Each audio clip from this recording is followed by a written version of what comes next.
Welcome, everyone. I am delighted to introduce you to my dear friend, Nancianna Maitre. And she just, to me, is an extraordinary woman who is exemplar. If you looked up the word resilience in the dictionary, you would find Nancianna's picture. So I am really grateful that Nancianna agreed to being interviewed a bit today. So, Nancianna, would you please share a little bit about your journey?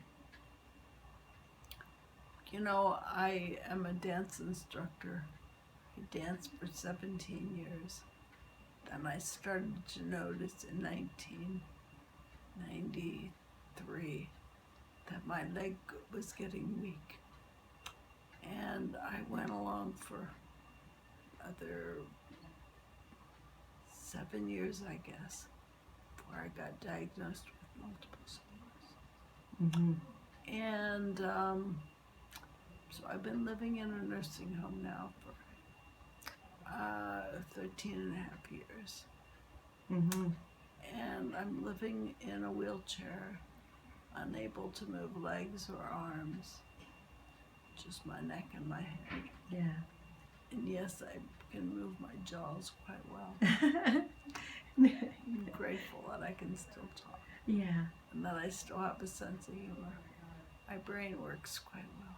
Yeah, I can attest to that. Nancianna is just a bright light and has been for a while in my life, and I'm grateful for that. Nancianna, how was it for you when you first received that news? I was diagnosed in 1998, and as a dance instructor and a dancer, it was pretty devastating. Yeah. And I know you have two daughters, so how old were they at the time? They were 3 and 5 when I was diagnosed, Yeah. and I was no longer able to take care of them. So they lived with my ex-husband during that time. Devastating. Yeah. So the one thing that helps me keep going while I'm here in the nursing home is to write poetry. Mm-hmm. Lots of meditation, lots of quiet time. Yeah. So can you share what your definition of resilience would be?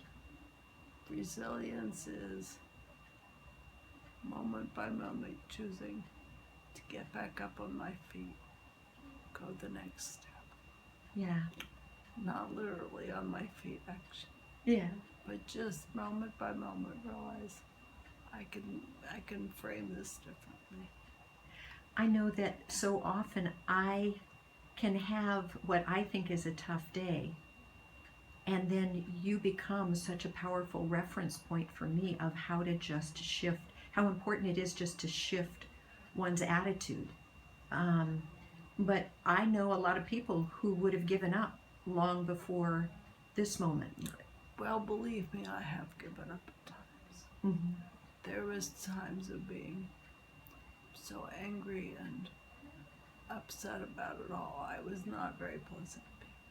Mm-hmm. It took a while to get to the point where I could see this as a gift. Yeah. I know that we've talked together in the past about the role of caregivers and how you must have to develop an incredible relationship as well as the courage to ask for what you need, because at this point,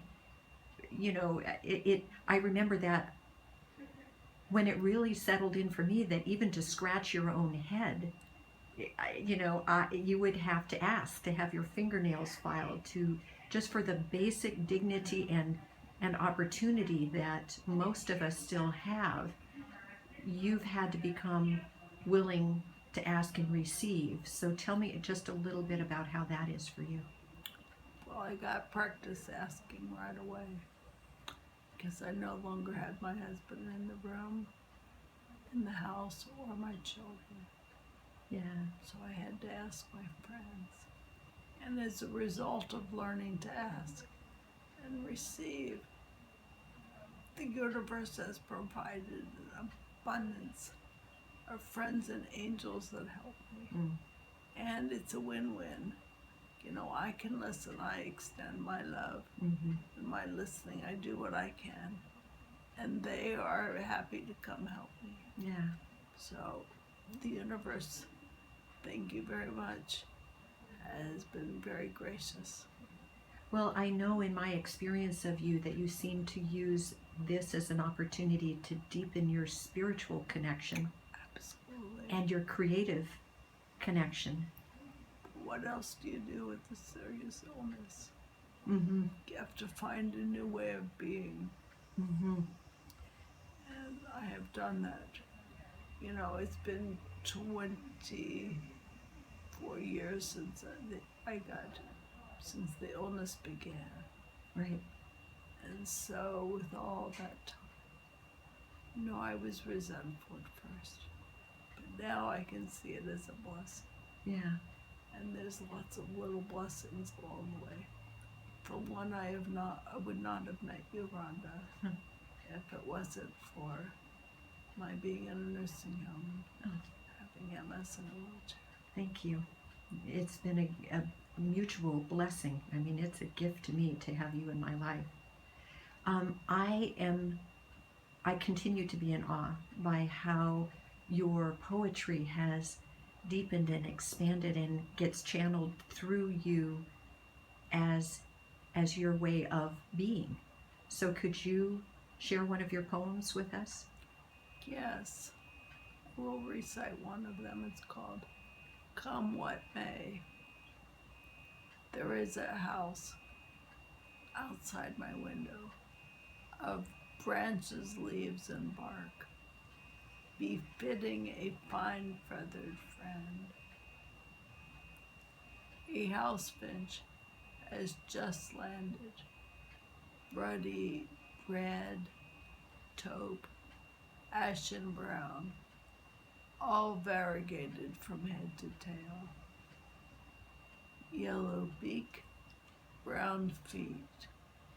It comes to encourage me to accept, come what may, knowing that peace is the way. Mm. The more I can find internal peace, the happier I am just being as it is. And when I am fighting reality, which I certainly do plenty of, as we all do, then I get pretty disgruntled. Mm-hmm. So another one I wrote is called Still Dance. There was a time in the not too distant past when her red dance shoes caressed a smooth wooden dance floor, expressing patterns and rhythms with grace, joy, and passion. Her wings have now been clipped. As she contemplates her strife, what does she do with her life? Her intellect is strong. Her intellect is strong. Her imagination flourishing. Now she has found a new way of dancing, with words expressed with creativity, heart, and love. I still dance. And yes, you do. I would like to invite those who may listen to this recording of your wisdom and the evidence of your courage and resilience. I would like to invite them that if they're interested in having their own copy of one of your poetry books, that they could send a request to me at rhonda@rhondahall.com. It's a $15 requested donation, suggested donation, and or they can send their check to me, Rhonda Hall, Hull, at P.O. Box 1667, Port Townsend, Washington, 98368. And to learn more about me and my path, you can go to friendsofnancianna.com. Nancianna spelled Nancianna. Thank you very much, Nancianna. Thank you. Yeah.